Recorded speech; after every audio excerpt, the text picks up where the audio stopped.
దేవుని రాకడ వచ్చినప్పుడు పరిస్థితులు ఎలా ఉంటాయి అనేది చూద్దాం. ఎలా ఉంటాయి దేవుని రాకడ వచ్చేటప్పుడు ఎప్పుడు ఇలాగే ఉంటాయి అనుకుంటున్నారా? ఇలా ఉండవు. దేవుని రాకడ వచ్చేటప్పుడు అంట మనం దేవుని దగ్గర నుండి తప్పించుకోవాలని చెప్పి కొండ మీదకి ఎక్కేసి కొండ మీద నుండి దూకేద్దాం అనుకున్నాం అనుకో, కొండ మీద నుండి దూకినా సరే చక్కగా నువ్వు పారాచూట్ పట్టుకొని ఎగిరినట్టు ఎగురుతావంట, నీకేం అవ్వదు. కొండ మీద నుండి దూకితే ఏమవుతావు? సామాన్యంగా చచ్చిపోతావు. కానీ దేవుని రాకడ నుండి తప్పించుకోవాలి, అమ్మో నేను ఈ బాధ నేను భరించలేకపోతున్నాను, నేను వెళ్ళి చచ్చిపోతానని కొండెక్కి నువ్వు కొండ మీద నుండి దూకినా సరే చక్కగా పారాచూట్ పట్టుకొని ఎగురుతారే. పారాచూట్స్ పట్టుకొని సీస్ దగ్గర స్కై రైడింగ్ ఏమంటారు దాన్ని? స్కై రైడింగ్ అంటారా? సో దాన్ని పట్టుకొని చక్కగా దిగుతూ ఉంటారు. సో అలాగా నువ్వు కింద పడిపోయినా సరే నువ్వు చచ్చిపోవు, నీకు చావు రాదు. కత్తి తీసుకొని పొట్టలో పొడి చేసుకున్నా సరే నీకు చావు రాదు. తర్వాత ఏదైనా మందులు వేసుకున్నా సరే నువ్వు చచ్చిపోవు. ఎందుకంటే దేవుడు వచ్చినప్పుడు జరిగేటువంటి శోధన అంత భయంకరంగా ఉంటుంది. దాని నుండి తప్పించుకోవాలి తప్పించుకోవాలి తప్పించుకోవాలి అనుకుంటావు. ఎంత తప్పించుకోవాలనుకున్నా సరే అక్కడ నువ్వు తప్పించుకోలేవు. అమ్మో దేవా నాకు ఈ మనశ్శాంతి లేదు, నేను బైబిల్ చదువుకోవాలి అని చెప్పి నువ్వు బైబిల్ కోసం వెళ్తే నీకు బైబిల్ దొరకదు.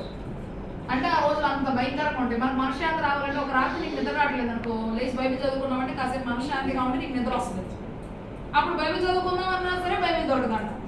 ఇంకా ఏం చేస్తారంటే తినడానికి తిండి పెట్టరంట.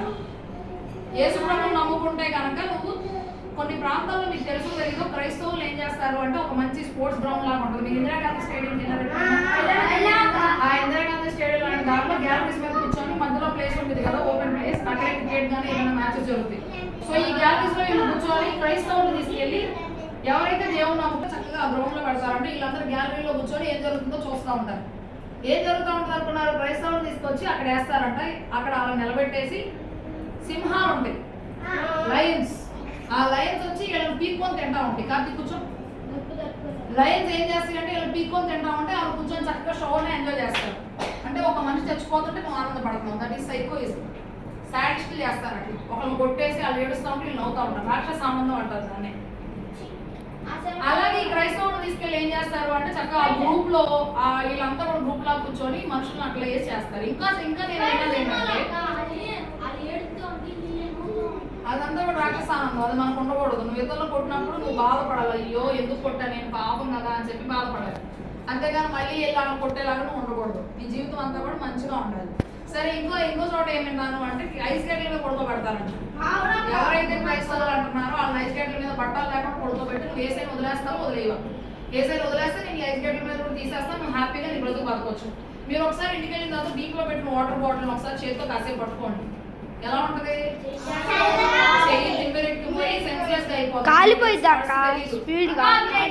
ఆ స్పర్శ నీకు తెలియదు. నీ చెయ్యి ఎలా ఉంటుందని ఏదో నీ చెయ్యి నువ్వు పట్టుకొని దరినా సరే నీకు స్పర్శ తెలియదు, ఏం తెలియదు. అంతా కూడా ఏంటో నమ్ముగా అయిపోద్ది అన్నమాట. అయిపోద్ది. ఇంకా ఇదైతే చెయ్యి బాగా ఫోటో వచ్చేసింది, తిమ్మిరెక్కేస్తుంది. సో అలా ఉంటది అన్నమాట. సో అలా నైస్ గేట్ మీద నేను రోజంతా పడుకోవాలంటే ఎలా ఉంటుంది సిచ్యువేషన్? ఆసియా ఎలా ఉంటుంది సిచ్యువేషన్? చాలా భయంకరంగా ఉంటుంది కదా. సో అలాంటి పరిస్థితుల్లో క్రైస్తవులు ఉంచుతారంట.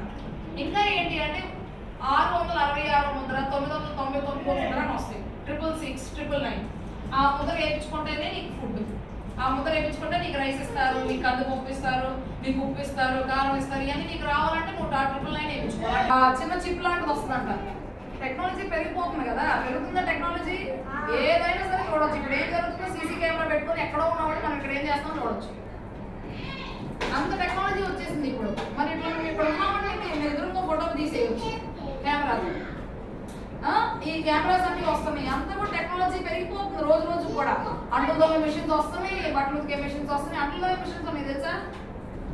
డ్రెస్ని ఉతికేసి ఐరన్ చేసి బయటకు పంపించే మిషన్. ఫోన్లు కూడా ఎంత బొడ్డు కనిపెడుతున్నారు అక్క. ఫోన్స్ వస్తున్నాయి, లార్జ్ ఫోన్స్ వస్తున్నాయి, ల్యాప్టాప్స్, ఇవన్నీ కంప్యూటర్స్. ఇవరికన్నా ఫస్ట్ కంప్యూటర్ పెద్ద ఉండేదంట. తర్వాత కంప్యూటర్ కొంచెం తగ్గింది. ఇప్పుడు ఎలాంటి కంప్యూటర్స్ అంటే మినీ కంప్యూటర్స్, చేతితో కూడా హ్యాండిల్ చేయొచ్చు. ల్యాప్టాప్స్ అంటే చిన్న ల్యాప్టాప్స్ వస్తున్నాయి, ఫోన్స్ వస్తున్నాయి. ఫోన్స్ మళ్ళీ అది చూడండి ఎంత టెక్నాలజీ ఇంప్రూవ్ అవుతుంది. సో అలాగే ఒక చిప్ నీ లోపలికి ఇన్సర్ట్ చేస్తారు. ఆ చిప్ పెడితే ఆ చిప్ ఉంటేనే నీకు స్కాన్ చేసి నీకు ఫుడ్ ఇస్తారు. ఇప్పుడు రేషన్ అందరూ వెళ్ళి రైస్ తెచ్చుకుంటున్నారా, కందిపప్పు తెచ్చుకుంటున్నారా, బియ్యం తెచ్చుకుంటున్నారా? నీకు ఆ 666 ఉండాలి, లేదంటే ఆ చిప్ నీ దగ్గర ఉండాలి. నువ్వు ఆ చిప్ వేయించుకోవాలంటే నువ్వు వేసేయని వదిలేయాలి. నీకు అలాంటి సిచ్యువేషన్ వస్తే ఏం చేస్తావు? వేసేయని వదిలేస్తావా? అయితే కావా? ఇప్పుడు మనకి ఫోన్ పే చేయాలంటే స్కాన్ చేసి డబ్బులు పే చేస్తాం కదా. సో అలాగే నీకు లోపల ఉన్న చిప్ని తీసుకొచ్చి ఇట్లా మెషిన్ లాగా పెడితే, ఆ ఫోన్ తీసుకొచ్చి అక్కడ పెడితే ఆ చిప్కి స్కాన్ అవ్వాలి. అది స్కాన్ అయిందంటే నువ్వు ఇంకా దేవుని వదిలేసావు కాబట్టి నీకు ఫుడ్ పెడతావు, మాకేం అభ్యంతరం లేదు. నువ్వు దేవుని వదిలేయకుండా నేను అలాగే ఉంటానంటే ఎన్ని రోజులైనా అట్లయితే పడి చావాలి, ఫుడ్ దొరకదు నీకు. ఏసే నమ్ముతో బ్రతకడం. కానీ అలాంటి ఒక నిరీక్షణ ఉంది. ఏంటా నిరీక్షణ? నువ్వు ఫుడ్ తినకపోవచ్చు, ఈ లోపల చచ్చిపోవచ్చు, కానీ పరలోక రాజ్యానికి వెళ్తావుగా. ఈ లోకంలో ఉండే కాసేపు తిండి కోసం నువ్వు చూసుకున్నావంటే నరకం లేదు కావాలి తర్వాత. కాబట్టి ఏసై కోసం నేను బతుకుతాను, నేను కష్టమైనా సరే ఉంటాను, అన్నం తినకపోయినా నాకు పర్లేదు, నాకు ఏసై కావాలంటే ఏసై నీకు తోడుగా నేను నడిపిస్తాడు. కష్టాలు వస్తాయి, నేను కొడతారు, చంపుతారు. ఎట్లా కొడుతున్నారు ఆ మణిపూర్లో పాస్టర్స్ ని, రక్తాలు వచ్చేలాగా కర్రలు పెట్టి కొడుతున్నారు, కోసేస్తున్నారు. పాస్టర్ గారు నాకు ఆయన అయితే నాకు అలా కోస్తున్నారు, కొడుతున్నారు. ఎంత భయంకరమైన శ్రమలు పడుతున్నారు. బైబిల్ చదవడానికి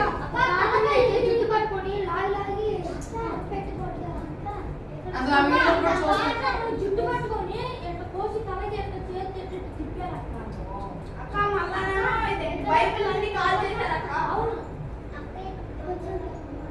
జాగ్రత్తగా ఉన్నారు. వాళ్ళే మనుషులు అక్క బాబు.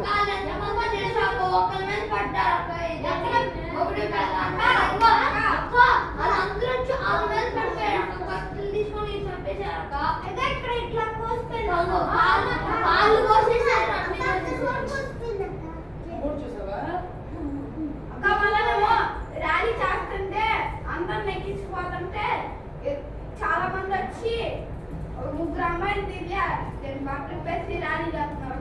అక్క ప్రార్థన చేస్తాను, ప్రార్థన చేయనీయట్లేదు అక్క వాళ్ళని. ప్రార్థన చేస్తున్నారని అదేంటి ఇది బాటిల్లో సెలైన్ పోసేసి ఇట్లా మొహాల మీద పోసేస్తున్నారు అక్క. ఇవన్నీ కూడా దేవుడు అక్కడ సూచనలు. మనుషుల మీద మనుషులు ప్రేమ ఉండదు, ప్రేమ ఉండదు. ఒకరి మీద ఒకళ్ళు యుద్ధాలు చేసుకుంటారు.